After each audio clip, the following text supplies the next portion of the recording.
Do you want to know how to get your sales and marketing to operate as a unified, high-performing machine? Then you can't miss this episode with Scott Joseph. Stay tuned.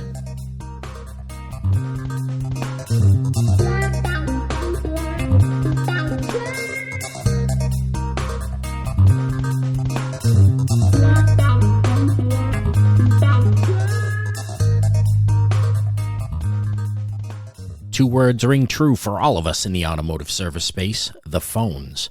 When we hear those words, instantly we all sigh.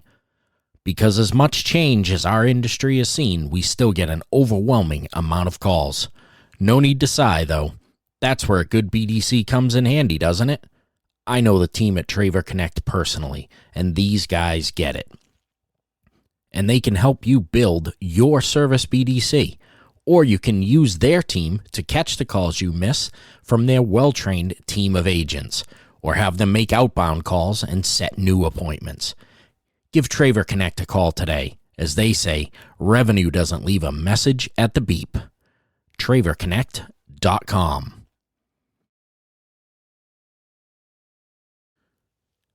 Dynatron Software is the premier provider of automotive fixed operation data analytics, business intelligence, and pricing optimization.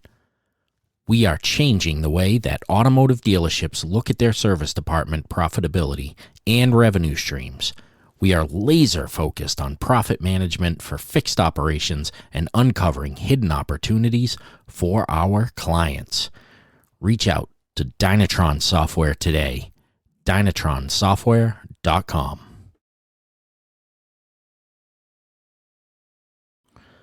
F&I Direct is a company comprised of experts on F&I, reinsurance, digital showroom workflows, and much more. They help fix and improve your processes and guarantee results. If you're interested in finding out how you can increase your profit on every unit sold without giving up any of the money you're already making, visit GuaranteedDealerProfits.com. Again, it's GuaranteedDealerProfits.com. You can schedule a free strategy call and start being more profitable this month. So don't wait.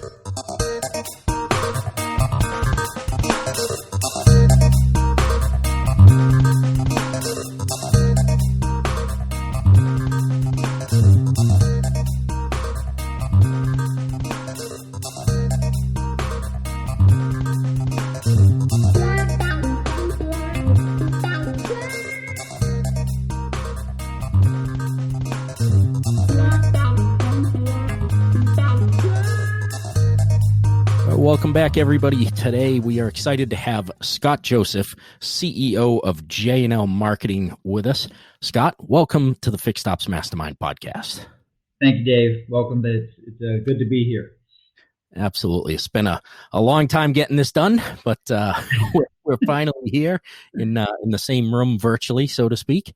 So why don't you, for those people out there that don't know who Scott Joseph is, give them a little cliff notes of how you wound up doing what you're doing. Well, I have to go back really to college days. And, when my dad was running he was a general manager for one of the Jeff Weiler stores in Louisville, Kentucky. I was a lot boy. So I don't know I guess we call them lot attendants now. So I'm politically incorrect with that term, I think. But, I was washing cars, detailing cars out on the lot, working through college, going to the University of Louisville, and I wanted to sell cars. My dad did not finish school, did extremely well selling cars, got promoted to sales manager. I watched him then become GM. So through that process, my lifestyle changed significantly from kid to college just because of my dad. And I thought, well, I was competitive with him. I looked up to him and I wanted to follow in what he did. So I started begging him to sell cars. He would never let me. So at the time I was 19 and he went out to California for a 20 group. And I decided to make a call up to one of the Chevy store, Jeff's Chevy store up in Cincinnati. And I called up there. I said, I'm looking for a job. They connected me to one of the finance managers who was about to become a sales manager at his Chrysler Plymouth store, Stu Luganbuehl. And I talked to Stu. He goes, I said, I'm looking for a job. And by the way, I called the Weiler organization because I knew it would be an easy end because of my dad's success. And he says, well, when can you come up here? And I said, an hour and a half I can be up. So went up, did the interview. He hired me on the spot. While my dad and my mom were out in California on the 20 group, I dropped out of the University of Louisville. Real intelligent move. And then went on to sell cars at Jeff Weiler Chrysler Plymouth up in Cincinnati, Ohio. From there, I remember I just didn't like school, had enough confidence in myself to succeed selling, and wanted to get to where I wanted to be quick. So I wanted to be my goal at that time was to be a GM of a store. And I remember because of my dad's success within that organization, we were treated to a lot of things with Mr. Weiler, big time wrestling. Back then it was the WWF, not WWE, front row seats, all this type of stuff. And same with the Cincinnati Reds games and stuff. So I'd grown to have a really good relationship with Mr. Weiler.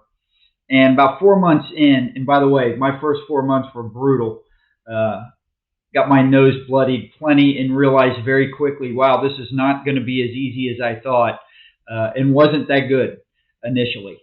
And so Mr. Weiler pulls me in, and I think, all right, this is, the stupidity in me at the time. I sit there and I said, I'm thinking to myself, all right, we're going to have a good talk here. And first question he asked, why'd you drop out of school?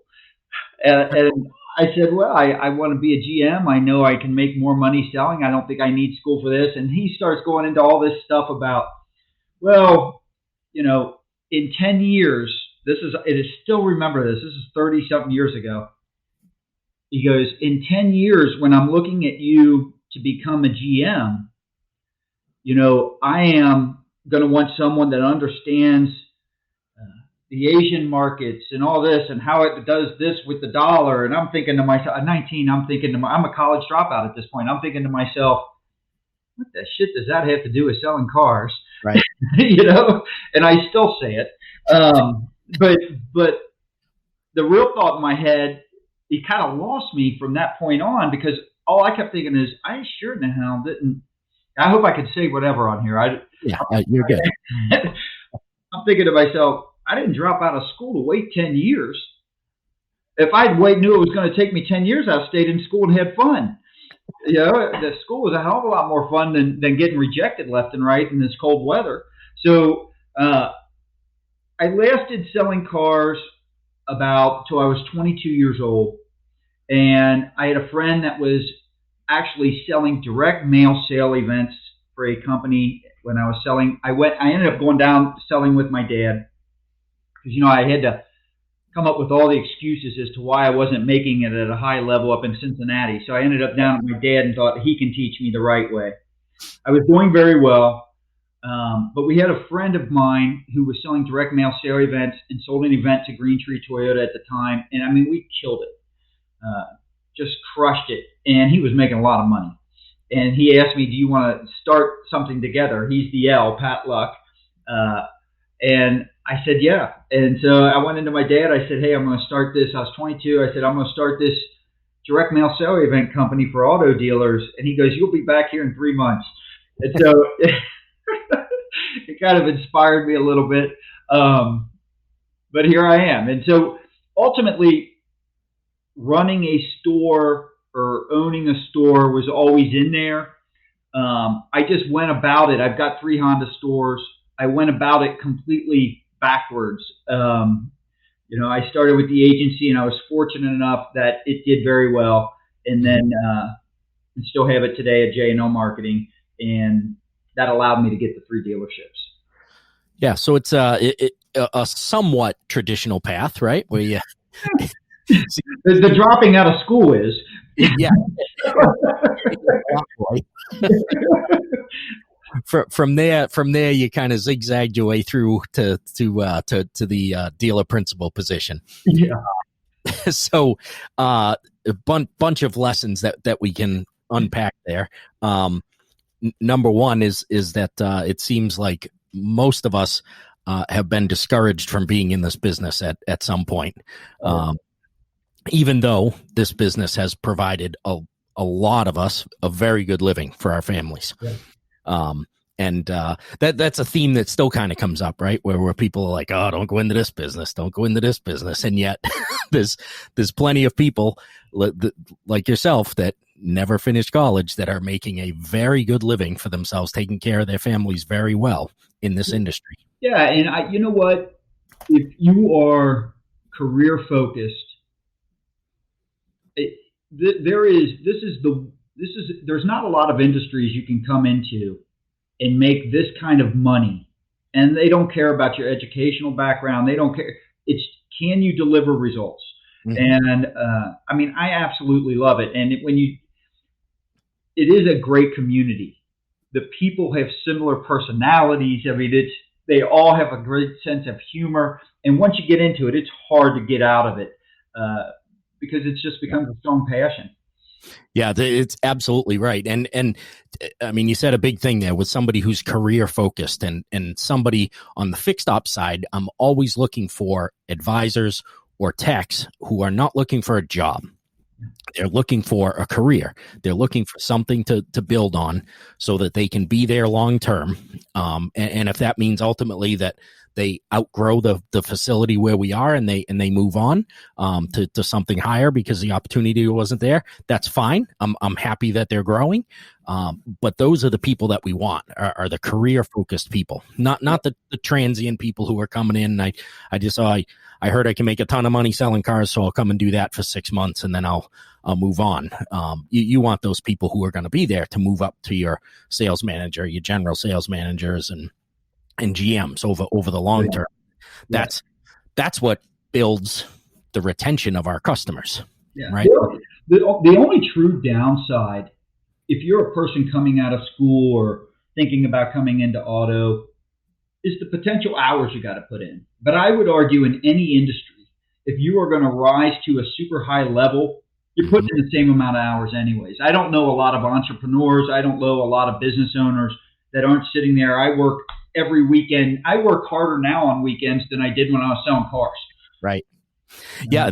And that's sometimes a message that gets missed in this industry, right? Is they want the 8 to 5 and but they still want the big paycheck and the titles and things. But I mean, it's the same in any industry, right? The financial industry, those guys are out there working tons of hours trying to, are they amassing wealth? Of course they are, but they're putting the work in. They're putting those hours in, and they're always, even when they're outside of there, they're studying markets. They're studying those Asian markets so they can figure out where their next investment and things are. There's a saying, it's for sales, but it really goes for any business, because if you're going to be successful in business, you got to be selling something. Sales is a very easy, low-paying job, or it's a very difficult, high-paying job. The choice is yours. There you go. Yeah, that's very true, and that can cross all industries right there. You decide what you want it to be. There is no, and I think a lot of the Instagram influencers and things, and Tim Ferriss has the giant bestseller, the 4-Hour Work Week. All that stuff is great, but it's a very limited number of people who are going to actually be able to pull that off, and I think you could probably argue that Tim Ferriss works a lot more than 4 hours a week on. That's what I was going to say. They can sit there and they spend a lot of time thinking through those strategies and setting everything up, and that is not easy. Mm-hmm. Yep. And even if he does work 4 hours, he's still taking a massive risk with the team that he has in place to make those things happen and keep those wheels turning. So there's risk reward in everything. Yep. So let's switch gears a little bit and talk about what do you think? What do you think is probably the number one ingredient that somebody has to really become successful? I think it's their drive and their passion to do it. I think people that are driven, they're ambitious, they're in an industry or they're doing something they're passionate about, I think I think it becomes the hard work. They don't view it as hard work. They enjoy it. They look forward to it. Like I can tell you when I get up on a Saturday, if I sit there and get in front of my computer, it's because I want to do it on a Saturday. I'm excited about getting something done and knocking something out that potentially could take us to another level. I don't, so it's hard for me to say put hard work first, because I think hard work is hard to come by, or hard to commit to, or maybe it's not sustainable if you're not in something you're really passionate about. To me, you just got to be a driven, ambitious person. Yeah, and sometimes it's about learning to love what you're doing too, right? It's not necessarily. I mean, I'm not gonna pull the wool over anybody's eyes. There have been plenty of times when I wanted out of this industry and wanted nothing else to do with it. Well, I can tell you. So I knew the auto. I have a strong passion for the auto industry, right? And I thought that passion meant selling cars, the traditional sense. Mm-hmm. I didn't enjoy it that much, but I sell a hell of a lot more cars now doing what I'm doing with J&L. So really, I question this, and it's interesting you bring that up, because I think my true passion is being recognized by peers as helping them. And so I felt like I could sell cars and be viewed as someone that could make an impact on the industry much more from a much bigger scale with what I'm doing now versus selling 20, 30 cars a month, whatever it might be. Yeah, I would completely agree with that. And I mean, that's the reason that I put all the extra hours into making these podcasts and doing the Fixed Ops Mastermind every single week and the Vision and Values coaching program, because I want to have that impact on other people so that they can also get the lives that this industry has helped us have. I think that's a great point there, that it's, you're still selling cars, but it's a different road than somebody else took to sell cars, right? Yeah, it's kind of like someone in your organization that might be the right person in the wrong seat, right? And then eventually you and I, we found that right seat. Mm-hmm. Yeah, so. Absolutely. And so it's an interesting point. So let's talk about people within your organization, whether be it the dealership or the marketing organization.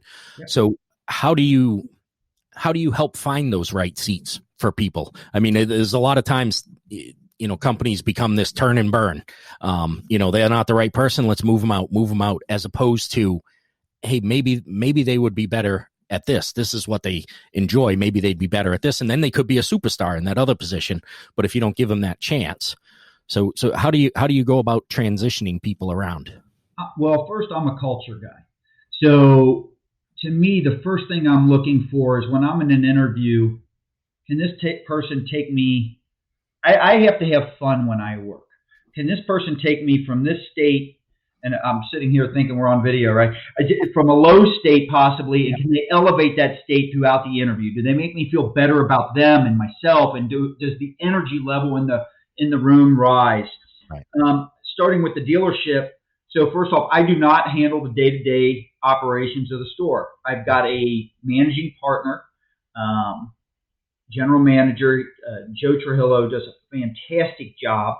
Actually oversees all three of our stores with us as well. And I've known Joe because I've worked with him when I was in the dealership world, and we actually competed against each other on the same sales floor. And he used to kick my ass there.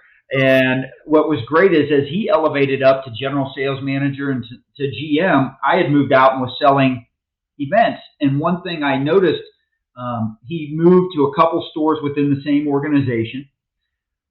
No matter, and this was also happened to be the Jeff Weiler organization, we'd run an event or some type of marketing campaign. And when the store would do okay, all of a sudden Joe comes in, he's the GM. They would just kill it. No matter what was going on, they'd kill it, crush it, maximize the potential of it, right? He'd leave, he'd go to another store within the organization. That store would regress back to the way it was, and the new store all of a sudden elevated. So I always knew that brand is great, location is great, but in the auto business, whoever's the operator is key number one. And so I want someone that can lead, create the type of culture that I align with. Joe is that. He likes to have fun. He enjoys delivering results. He's competitive.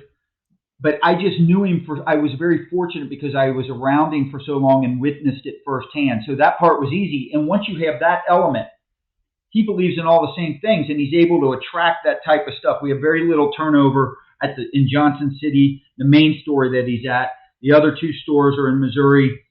They do very well.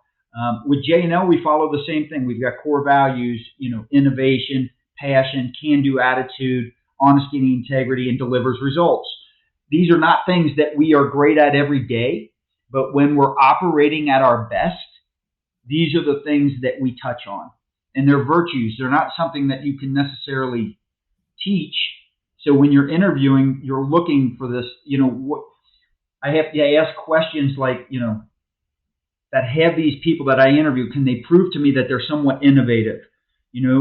Are they passionate about what they do? More importantly, do they deliver results? I got to have honesty and integrity, right? I've got to have someone with a yes mindset. Yeah.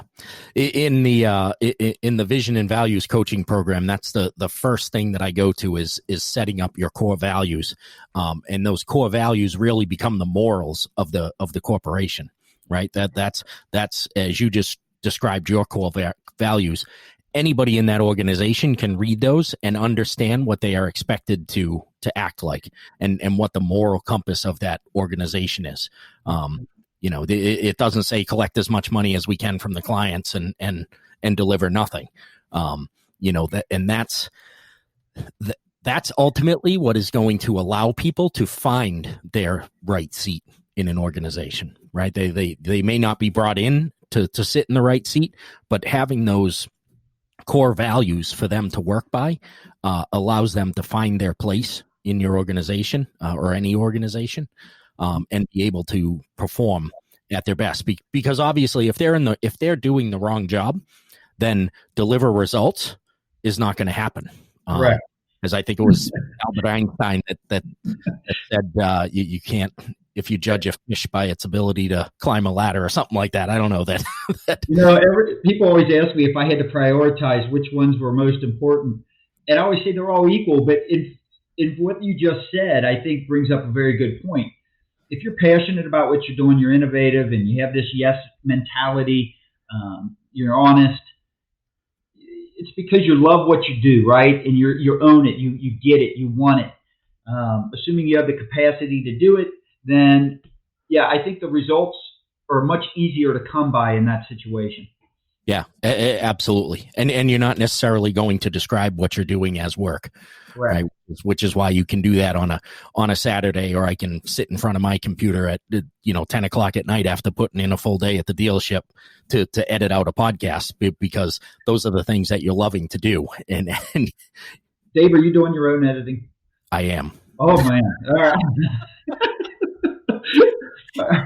I'll get by that at some point, but for right now, I'm a one-man show. We'll talk about that though. I'm guessing people.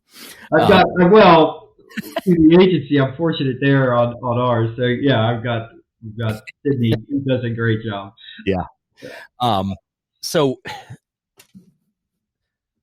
you threw me off with the editing. I was trying to go somewhere with that. Well, we were talking core values, and you were originally asking me, how I find people and things such as that. Yeah, and that's where it's a different road, but where I was trying to go was, so through 2020, obviously the industry and a lot of industries went through some massive changes. Yeah. So what do you see as some of the changes that are really going to become sticky? Some of this stuff is going to revert back to the way that it was, but some of it's going to remain, and some of it will never be the same. What are those things? Well, what should have been sticky and is already reverting back, is selling more cars with less people. Right. Um, I think what happened, I mean, there are some people that, especially up in the Northeast or in California or some of the really hard hit areas, or where things were I'm really talking February, early March, Yeah. where it might have been a general manager, maybe one BDC person, and a sales manager, Mm-hmm. right? And they're shut down, and it is as skeleton crew as you can get. And they found they were selling now. It's not sustainable to sell high volume with 3 people because you would burn out too quickly. Yep. What it does show is, one, you don't need people to visit your showroom to sell and deliver a car. Yes. It also shows that if you can get your better people talking to more people, you will sell and make more money. Right. And so sometimes we're so worried about making sure everyone's waited on, when quite honestly, the really good person can wait on more than one person at a time anyways and handle it just fine without sacrificing customer service or satisfaction or the experience. And the more things are done online, the less, it's not like the days in the past where you had to have, you're waiting on 3 or 4 people all at once in the showroom anyways, right? They're scheduling appointments. So what I'd like to see stick, I loved the dealers that moved to appointment. You know Adam Aarons, correct? Yes. Yep. All right. He quickly moved to an appointment only model. Mm-hmm. Yeah. If an up walks on his lot, he tells them, he asks them, do you have an appointment? If they say no, and there's nobody available, he lets them know. When would you like to schedule one? And he stuck to it. He drew the line in the sand. And when you think about it, it's brilliant, because if reps and or BDC people know that they're only going to wait on people that they actually bring in and set up, then they know what their schedule and what their day is going to be. It's a great way to monitor a leading activity. Yes. You're better able to predict how you're going to do for that day, that week, and that month when you know exactly what's coming in. You know your percentages of show, no-show ratio, how many calls, or how you got to handle things in terms of incoming calls to make sure you got the appointment. And I just thought it was genius. I love the way Adam, because if you go way back, we had sales teams, and let's say it was a dealership that had 20 salespeople. Then the internet was created, and we said, oh my gosh, our 20 salespeople stink at handling these leads that are coming in differently than just walking in. So let me add another 10 people, all right, to handle all these calls, these texts, these emails, and form fills. So now I got 30 people in sales, and I'm selling the same amount of cars. All right. Oh, and by the way, because of the internet, the margins keep shrinking. So, it doesn't make a lot of sense. And so what I love about Adam's approach on this, he doesn't look at them as separate teams. He takes his entire sales team and says, how many cars am I selling per person? Here's my BDC. We may have different skill sets. Here's my sales team. Here's my managers. Yep. This is how many people I have in that team, 30 people. I want 22 cars a person out of that. Right. And so if you add people, you better sell. You still got to average the 30-something cars or 22 cars or whatever he's averaging now per person, which I think is a genius way to look at it, because it's also a way to control costs, but it probably creates a much better customer experience. So I would love to see it. I can speak from my own personal experience during COVID, when it was big time quarantined. There are some things I don't want to return to normal. When I go to pick up a cake for someone's birthday, I want to get there, text them, and have them deliver it to my car. I don't want to have to get out and find a parking spot. Right. And so I think the same with automotive. I think the study from Cox Auto Group was 50% of dealers plan to return to normal instead of continuing drop-off deliveries and mobile services and stuff like that. Consumers, now that they know you can do this, they are not going to expect you to go backwards. It doesn't work that way. They want the convenience. They're willing to pay for the convenience. And I think the dealers that stick to those type of things and continuously try to improve that element. How do I get things to customers quicker, easier, faster? Can I do it and save them money? And I think people that do that, the dealers that focus that, are going to just steal so much market share from the people that regress back. Yeah, I completely agree with that, and you already see that around the industry of those people moving back, the dealerships that are not even at pre-COVID levels of people, but are going past where they were pre-COVID for the number of people that are in the stores, and not delivering the customer experience that they did during COVID. And so around the country, people saw that service advisors, when the numbers of customers coming in the door dropped, that the service advisors' performance all went up. And it was like, okay, that is what has been out there all the time. Like, right, you try to handle 40 customers with 2 service advisors to save a little money, and all you do is ruin the customer experience and make less money. Yeah. And so things like kiosks and things like that, to your point of the cake being brought out to your door, people who resist having a kiosk in their service drive, there is a large part of this population of this new generation coming up, as well as guys like you and I, who would rather drive in, hit a couple of buttons on a kiosk, drop our keys off, and wait for a call later. It doesn't mean we don't want to talk to a person. I'll talk to a person when they know what's wrong with my car, and then we can discuss what's up with it. But for dropping it off in the morning, I don't need to spend 10 minutes with somebody interviewing it. Yeah, that's a great point. You know, a good analogy to that is, you know, I don't do my family grocery shopping, but when I do go, I'm usually, you know, the 15 items or 10 items or less, where I can just do the self checkout, because absolutely, I just figure I can do it myself faster, and I don't want to have to mess with anything. Mm-hmm. Absolutely. And there's so much resistance, though, in this industry for things like that. And to your point of, it's what customers wanted with pickup and delivery, and they saw how great that was and how convenient it was for them. And yet we get so, we know best, right? We know better than the customer. So we're going to take pickup and delivery away because they don't really need that. They need to come into the store so we can see them. They don't need to come into the store. Just like on the sales side, I'm in the Northeast, so sales, one of the first things that happened was no more test drives with customers. Customers come in, they test drove. We sanitize the car, they test drive it. We sanitize it when they come back, but they test drive by themselves. Guess what? They still buy the damn car. Exactly. You don't have to be sitting in the back going, "Hey, check out that blue radio display. How about that?" They already listen. Part of the reason you wanted to accompany them in the past on a test drive is because they didn't have access to the research in advance. They didn't know what the radio did. They didn't know they didn't know all that type of stuff, the stereo system and the different features. Now they know all that. They figured it out. They spent 3 months figuring that out. They probably know more than the salesperson that's test driving with them. No doubt. Yes. Yeah, absolutely. All right, Scott, this has been an awesome conversation.